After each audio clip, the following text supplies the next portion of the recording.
So Johannes, you recently sold 3917 Via Solano. It was a beautiful home in Valmonte, which is a highly desirable neighborhood. Very. Tell us how you got the listing. So for this one, I specifically heard from the seller that they called me based on this postcard or a postcard. So you farmed this neighborhood with a postcard and they called you saying, I'm interested in selling my house. You want to come over and take a look at it?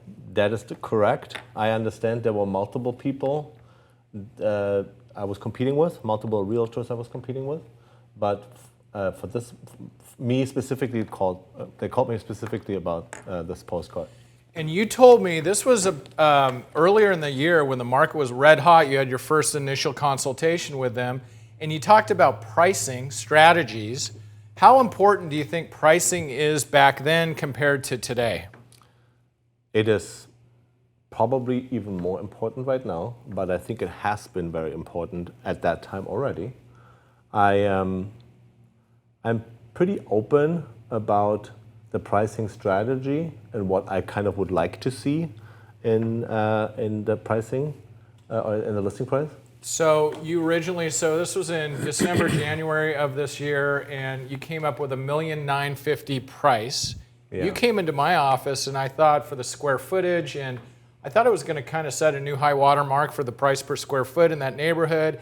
And then it didn't actually hit the market until interest rates started jumping. Yes. And I, shared my concern a little bit.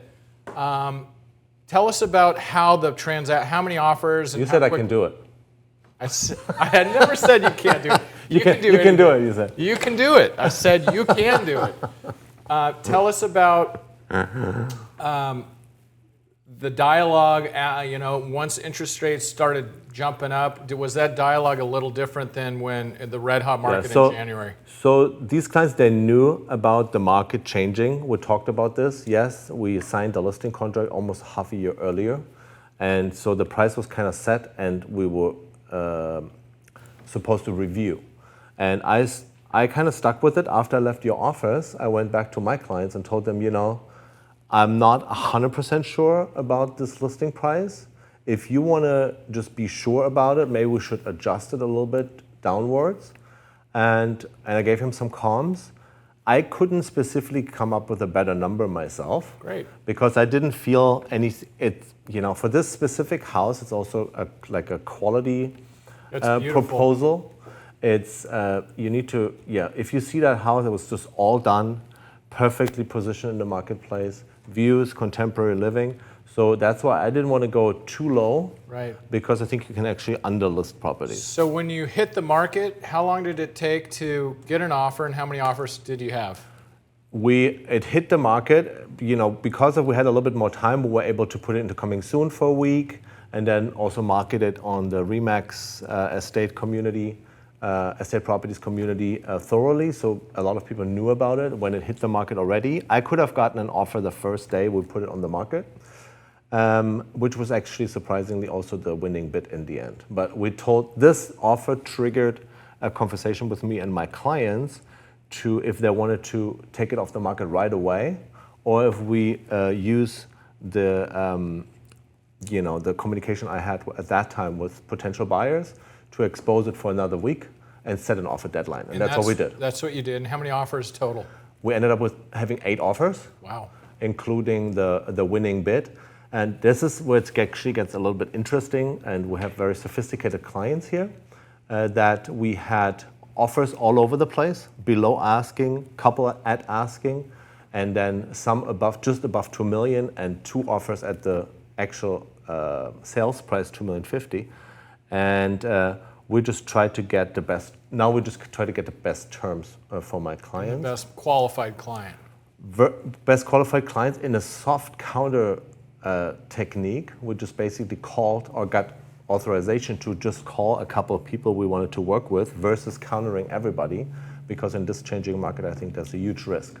So here's an interesting question. How important is not only the offer and the buyer and their qualifications, but the agent representing the buyer? Is that an important factor in the decision? And do you have that conversation with your seller? Yes, very important, if not it's one of the most important factors, I think. So you need to pick an agent that's competent, that has a proven track record, somebody that you know maybe, or somebody that acts professional. Acts professional, not only the agent, but the agent-client's relationship as well, I would say. So as a package, the buyer team, so to speak. Got it. And do you ask about how long they've known that buyer and where they found him, and if they're, have a personal experience with Absolutely. in the past? Absolutely. I'd rather not ask, but just see it. So I did every single showing I could possibly do myself.